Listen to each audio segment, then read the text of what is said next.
Bismillahirrahmanirrahim. Assalamualaikum warahmatullahi wabarakatuh. Bapak-bapak, ibu-ibu, kali ini kita akan membahas sebuah video yang mana Abu Qurtubi menyatakan bahwa siap melakukan diskusi dengan Kiai Haji Imaduddin Utsman, ya teman-teman. Dan mana di sini Abu Qurtubi udah menyiapkan semua kitab, ya teman-teman. Dan nanti ada Kiai Imad yang mana menjawab semua tuduhan yang gak benar, ya teman-teman. Kita ke videonya. Jiruman hajromanallahu an. Orang yang hijrah adalah orang yang meninggalkan apa saja yang dilarang oleh Allah. Allah subhanahu wa ta'ala melarang kepada kita untuk berpecah belah. Betul? Allah subhanahu wa ta'ala melarang kepada kita untuk permusuhan. Betul? Karena permusuhan dan pecah belah bagian daripada akhlak setan. Karena di akhir-akhir ini kurang lebih hampir 1,5 tahun menginjak kedua tahun ini ada kelompok-kelompok pemecah belah umat, pemecah belah antara ulama dan habaib. Betul? Mau dipecah belah atau tidak? Siap bersatu? Siap bersaudara? Saya menghimbau kepada semua umat, jangan atas nama pribumi tapi ternyata mau memecah belah pribumi. Betul? Sekali lagi saya sampaikan, ini mungkin nanti banyak viral lagi, tanggapan lagi. Kepada saudara Imad, tidak perlu menanggapi ini. Tunjukkan saja surat undangan kepada saya, kita berhadapan untuk mengadu hujah, baik itu hujah nakliyah maupun hujah akliyah, dengan tujuan bagaimana adab-adab di dalam ilmu bahas dan munadharah, tepati syarat-syarat ilmu munadharah dan ilmu mubahasahnya. Jangan sampai menantang 3 hari 3 malam tapi datang pada waktunya, datang apa kabur, datang apa kabur. Makanya banyak umat yang memberi lakob al-kabur. Benar walaysat bihi, padahal bukan benar. Syabihatin bil masyhurah walaysat biha, seperti masyhur padahal tidak masyhur. Nah, ini yang digunakan hujah-hujah sabsatoiyah. Pelakunya adalah sufastoi. Cara menghadapi orang menyampaikan hujah seperti ini, saya sudah punya resepnya dari karya Al-Imam Fakhruddin Ar-Razi. Namun cara menghadapi orang ini bukan dengan cara di media massa, bukan dengan cara di yaitu media sosial, karena itu akan menambah perpecahan. Udah, yang mau percaya saya silahkan, yang nggak percaya juga silahkan. Yang mau ceramah saya bukan turunan Nabi, mangga. Mudah-mudahan aingnya turunan Nabi. Begitu jangan katanya itu Imad Dajjal mau ceramah, kita halang pemecah belah umat. Lain pemecah belah umat, aing lain. Saya datang mau ngasih tahu masyarakat, saudara-saudara saya orang Nusantara yang selama ini banyak dimanfaatin oleh orang seperti Anda yang mengaku keturunan Nabi. Karena Anda bukan keturunan Nabi, kami ini orang Nusantara sangat mencintai Nabi dan keturunannya. Sementara Anda ngakunya cucu Nabi. Lah orang-orang kita pribumi pasti ngormatin Anda. Jangankan hartanya, istrinya dicerai diberi nama si orang yang aku turunan Nabi. Betul apa enggak? Nah sekarang saya Imaduddin Utsman Al-Bantani tahu bahwa Anda bukan cucu Nabi. Tugas saya kasih tahu saudara saya, jangan diakui dia sebagai turun Nabi. Anggap aja dia manusia, hormatin aja sekedarnya, karena dia bukan turunan Nabi. Karena kalau dia ngaku-ngaku turunan Nabi, dari pengakuannya ini dia bisa manfaatkan saudara-saudara saya se-Indonesia dari Sabang sampai Merauke. Tugas saya yang sudah tahu, haram mendiamkan Anda mengaku cucu Nabi di hadapan saudara-saudaraku bangsa Indonesia. Kecuali Anda bisa membuktikan mana dalil Anda, mana kitab Anda, mana tes DNA Anda. Sini bawa tes DNA-nya. Haram tes DNA mah ulah haram wajib. Seumpama Pak Yai, saya ini punya teman seorang Habib. Nah, karena kami sudah tahu, saya sudah tahu bahwa keluarga Habaib ini putus dari keturunan Nabi. Terus saya umpama panggilan saya memanggil teman saya ini saya ganti Pak Yai. Enggak Habib lagi saya manggilnya. umpamanya Sukro atau Syakro, mau kemana, nggak beb lagi. Nah, saya ini menanggung, kalau kita lihat di YouTube dan sebagainya Pak ya, di media-media sosial, nah apakah saya ini menanggung dosa karena dikira mereka saya tidak menghargai Habib, padahal sudah putus. Nah itu, nah panggilan ini harus seperti apa Pak? Mungkin pertanyaan ini lucu ya Pak ya, sederhana, tapi mungkin ada implementasinya terhadap halayak rame ya Pak ya. Nah, gitu aja. Punya teman Habib, bagaimana manggilnya? Panggil mantan Habib. bukan bercanda itu. Satu monggo. Tadi kan jenengan bahwa lek memang Habib itu sudah termardut layuk balu, Iya. kita manggilnya Pak Dil kalau lebih tua, atau Pak atau gimana. Itu kenapa kita tidak bisa memanggil dengan panggilan Habib kayak seperti halnya pada waktunya Syekh Nawawi. Kalau memang Syekh Nawawi itu tidak mengisbatkan dengan atas nama panggilan Sayyid kepada para habaib tersebut, atau gampangannya menghormati pokok wis kadung, walaupun kita kan nggak yakin pada diri kita, oh iki itu Habib tapi tetap tak panggil Habib, itu gimana? Apakah masih termasuk isbat kepada Habib tersebut? Yaitu namanya kalimat kinayah. Angsal berarti ya. Jadi kalimat Habib itu nanti mana kinayah, dia maksudnya apa? Kalau dia memanggil Habib maksudnya itu adalah turunan Nabi, ma'aduhuri tilkad dalail haram. Kalau misalnya dia manggil Habib itu ya karena nyenengin, ya enggak apa-apa. Nanti kita tidak bisa membedakan mana yang manggil nyenengin, mana yang manggil isbat. Maka oleh karena itu saddud dzari'ah, haramkan saja.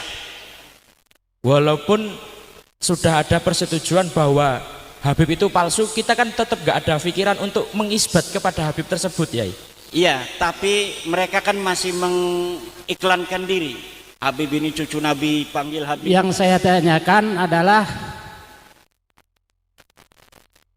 tadi yang sudah dijelaskan oleh nomor 3, pertanyaan yang terakhir, bahwa Mbah Kiai mengatakan haram, tapi kalau menyenangkan boleh. Bagi saya haram. Para muhibin manggil Habib haram hukumnya. Haram hukumnya. Kenapa? Berdasarkan penemuan Al-Mukarram Pak Imaduddin. Karena itu kebohongan. Saya kiaskan dengan ada orang yang belum naik haji, ikroman saya manggil haji, sedangkan yang saya panggil haji itu belum haji, saya ikroman menghormati dia, menyetujui, itu adalah pembohongan, maka dihukumi haram tegas. Itu pendapat saya. Jadi menurut saya jawaban Pak Yai tadi kurang tegas.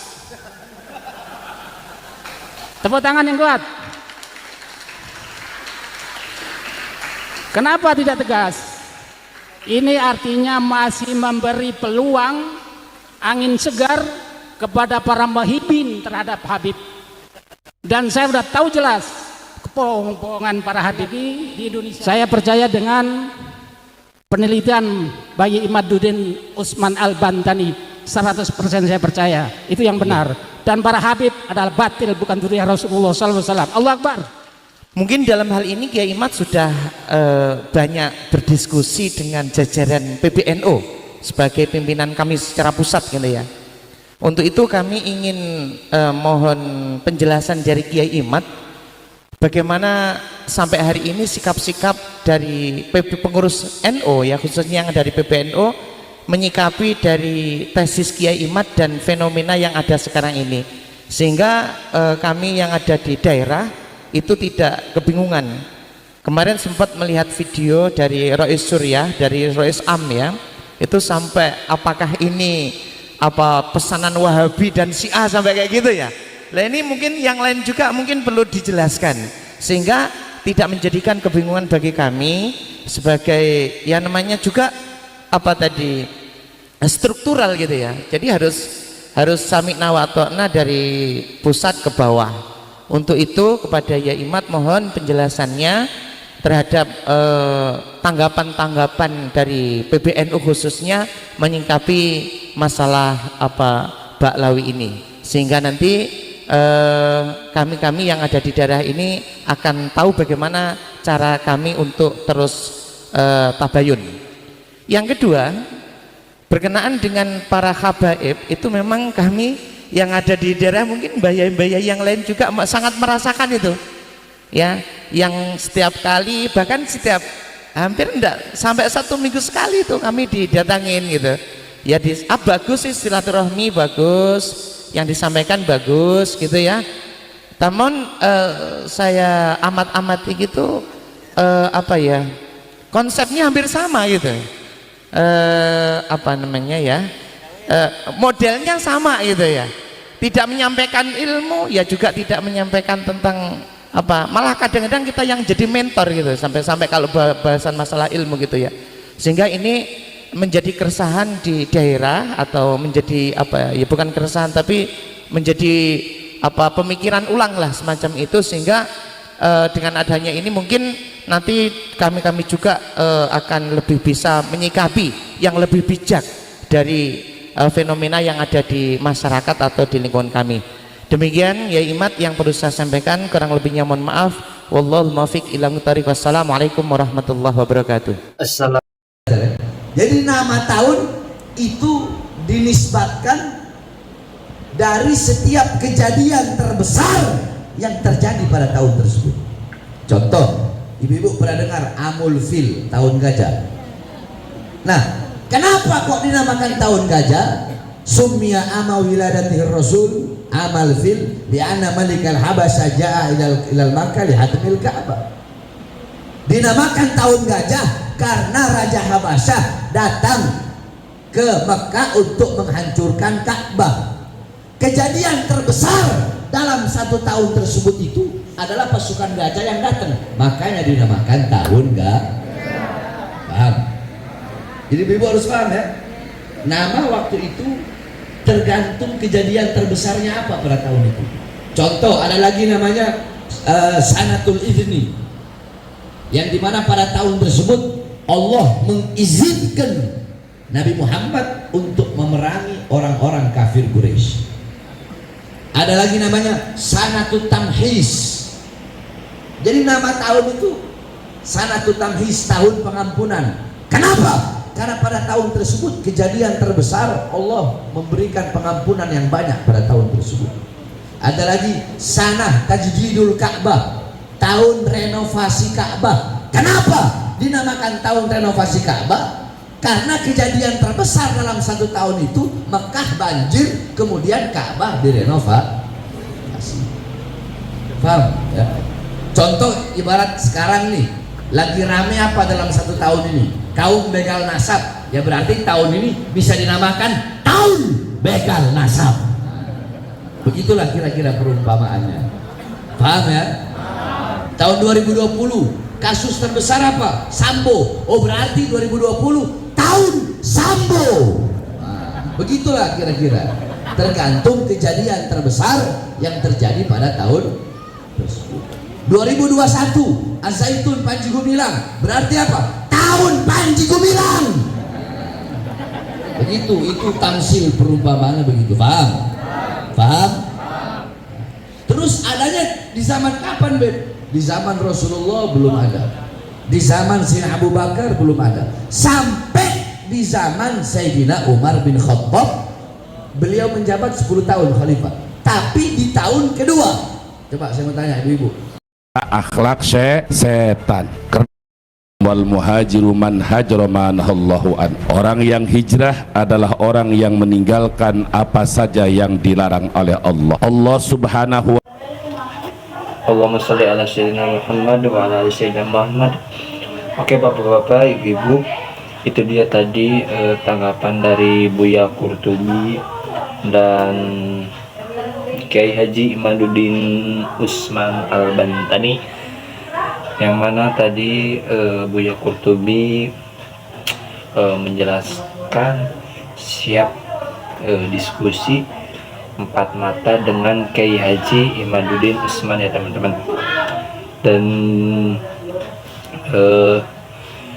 ini mudah-mudahan bisa video ini ke Kiai Haji Imad ya teman-teman. Jadi Buya Qurtubi ngajak diskusi empat mata ya teman-teman.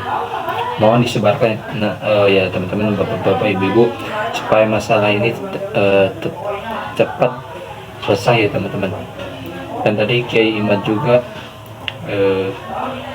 menjawab semua pertanyaan tentang menyangkut dirinya teman-teman, tentang katanya beliau pemecah belah umat dan yang lainnya teman-teman.